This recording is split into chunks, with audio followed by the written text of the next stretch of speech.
So today we're going to talk about encouragement during hard times.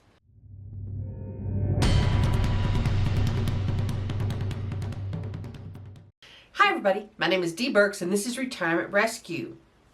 Almost none of us get enough encouragement during the course of our days. That's normal, unfortunately, really normal. It's really easy to forget those that are closest to you, those that help you the most. They need to hear words of encouragement. And I know some of you may be watching this video thinking, yeah, but what about me? Who's going to encourage me? And I'm going to tell you a big secret. The secret to feeling encouraged as a person is to encourage others. It feels good. Let me give you some examples of this. The other night, a good friend of mine, and when I say good friend, we have known each other since literally the 3rd grade. Anyway, we were chit-chatting on a Sunday night like you do, and we were talking about some of our old friends that we have known literally 40 plus years, that we both know. We grew up with them. And we were talking about one friend and talking about, how much she's overcome and how she's built this incredible life for herself. She's a realtor. And how she's done so well. And I thought, you know what? We need to tell her. So I sent her a message on Facebook that basically said that. And she said it brought tears to her eyes. It's so rare for someone to reach out and encourage you that when it happens, it's a shock. Now, what does that really say about us? That it's a shock when we encourage someone. So one of the things I want to talk to you about is really how you become that encourager, how you can help other people.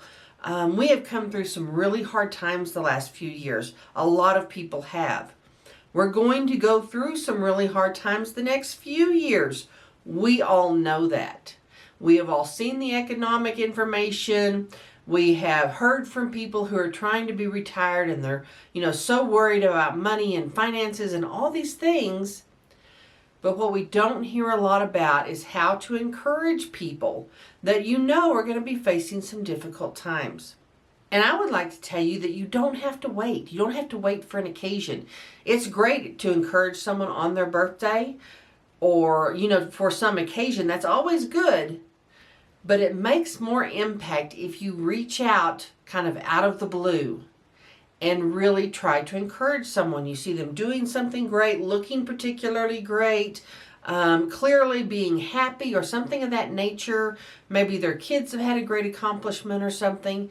And it's really important to reach out and tell them. We think these things all the time. Oh gosh, she's doing so well. Or isn't that great what he started up? And we may talk about that amongst ourselves. But we don't go back and tell that person. And they need that encouragement. Another example, and I was just talking to a friend of mine this morning about this, is being writers, we're all in a critique group together. And one of our writer friends, who's a very well-known writer, she's multiple New York Times best-selling author, but just like every single writer, we all get imposter syndrome. And last time we talked, she said she was really concerned that her books weren't as good as they used to be, and maybe they're missing something, and she was really concerned that, she maybe isn't leveling up as an author.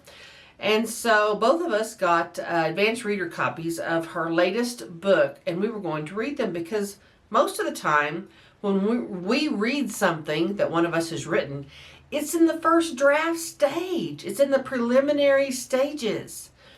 And so a lot of times, because the person who brings that to you to read, they're wanting a critique. They're wanting critical analysis. So what do? You critique it. You tell them what's wrong with it. And because of that, all of a sudden you realize all they're hearing from their most supportive group of writers is criticism a lot of times. We also talk about the good, but as all writers know, the criticisms make more impact. And that's what you want to hear from your critique group. And so we both got ARCs, these advanced reader copies, and this past week or so we both read them. We read the final version of the book we read in critique group. And it was fabulous. She has nothing to worry about. And we talked about the fact that we don't say that enough. We do not give that kind of encouragement enough, even when someone is very accomplished and has risen to great heights. That imposter syndrome can get to everybody. And that happens particularly when people retire.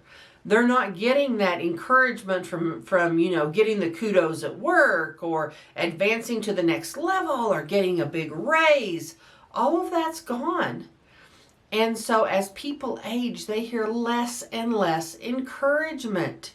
They don't have people coming up and saying, oh, your family's beautiful and they're wonderful and you've done so well. They miss that.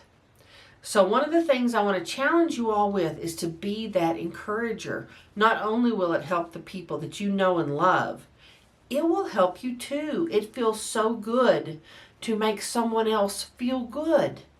And I don't mean just with platitudes or, meaningless words, but with real heartfelt sentiment. So go out this week, find somebody that you know and love that needs to hear something good today, and make it your mission to be sure they hear it. Now, if you've enjoyed this video, please click subscribe, and I'll see you next time.